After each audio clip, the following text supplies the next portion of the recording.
Kamusta mga kamaster? Isang mapagpalang araw na naman po sa ating lahat mga idol, mga master. Ayan, so hindi po muna tayo nakapag-fishing sa mga araw na to o sa araw na to mga master.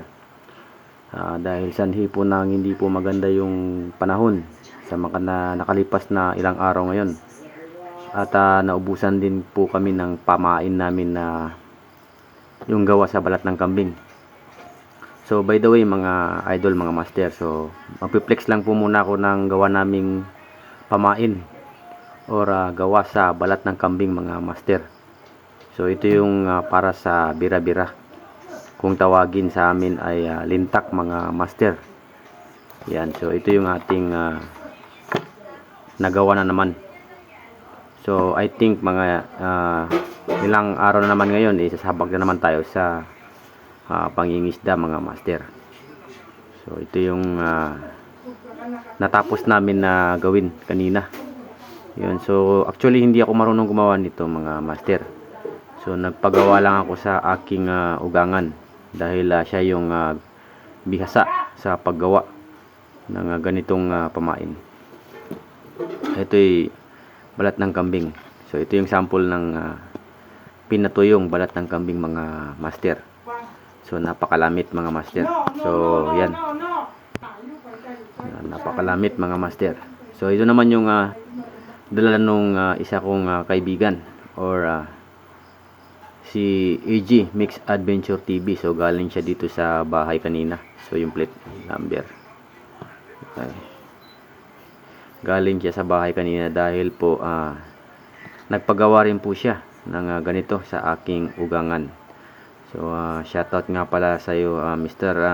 Israel Guti or sa kanyang channel bilang AG Mix Adventure TV.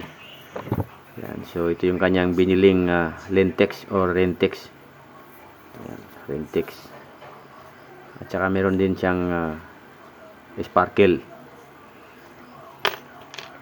So tanggalin na natin ito mga master. So sa paggawa ng pamain na ganito, so actually hindi ako marunong mga master. So i-demo ko lamang po sa inyo kung ano yung mga pwede natin gamitin kung sakali man meron tayong balat ng kambing na tulad nito, pinatuyo mga master. So ang unang-unang natin gagawin mga master, kailangan natin ng balat ng kambing.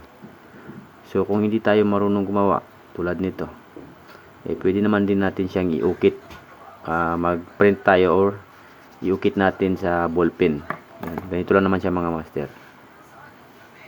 Yan. Kita nyo ba mga master?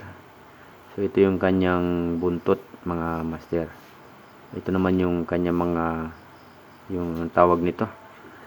Ito yung parang asang niya or ano ba? Basta ito yung sa ibaba at saka taas. Ito yung magsisilbing kanyang mata. Ito naman itong sinulid na kulay itim. Yan, so ipupuluputin dyan mga master.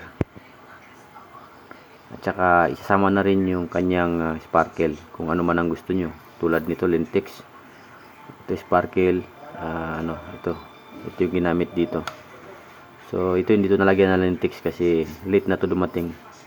Ito yung natapos na mga master.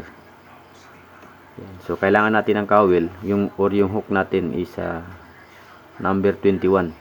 Pwede rin yung number 22 mga master. Yan. Pwede rin mga master number 22.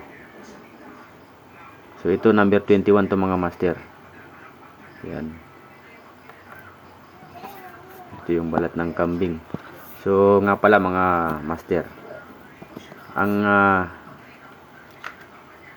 tulad nito, ang mga nadadalin nito or ang mga nadadali, nabubulol tuloy ako. What? Pwede rin sa tribali. Yan, ito yung paborito ng tribali. Or kung tawagin sa amin dito sa amin, pwede rin yung langugan. Yan, at saka kung tawagin sa inyo, talakitok. At saka barakuda. Ito, paborito ng barakuda. At saka mantis. Siguro alam nyo rin yung mantis mga master, yung kulay pula na isda, mantis. Ito yung mga target ng pipik na ito. Tawag sa amin ito mga master ay pipik. Pipik ng kambing. So, barakuda, talakitok, tribali. So, talakitok, tribali parang magkaisa lang din yan. Pero magkaiba ng balat or basta yun. Talakitok, tribali, mantis. At saka pakol. Minsan, nakakadali rin doon ng pakol mga master. Pero, hindi naman madalas. At saka, basta kapag malaking isda, tulad ng barakuda. Yan, paborito ng barakuda mga master. So, bihira lang itong mga gamitin. Dahil na mahirap itong gawin mga master. Tsaka itong pamain na to, hindi rin to nabibili sa sa online. So manual to, manual ang paggawa. Kailangan talaga masinsinan na kasi konting sipyat lang natin dito pwede maputol yung kanyang buntot or itong dalawang to. Yan, so share ko lang sa inyo mga master. So abang-abang lang mga master dahil sa darating na Saturday, kung hindi man bumagyo, kung hindi man sumama yung panahon, gagamit na naman tayo ulit ng lintak or bira-bira.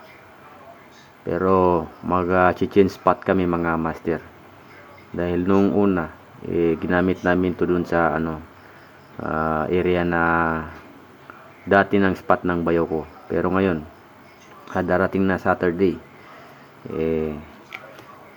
babalik kami sa Bungo Island.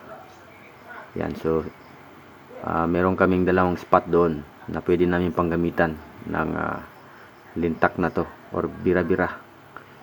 So share ko lang sa inyo mga master kung effective ba talaga to sa inyong spot. Pwede nyo rin itong gayahin mga master. Yan, so hanggang dito na lang yung ating video mga master, kasi konting sharing lang man po itong ginagawa ko mga master. So don't forget to subscribe our channel para po updated po kayo palagi sa ating mga sumusunod or susunod na mga upload na mga videos. Paklik na rin ng bell icon para po updated na rin po sa mga shorts at saka long form na i-upload ko mga master. So thank you for watching. God bless you all. Babels.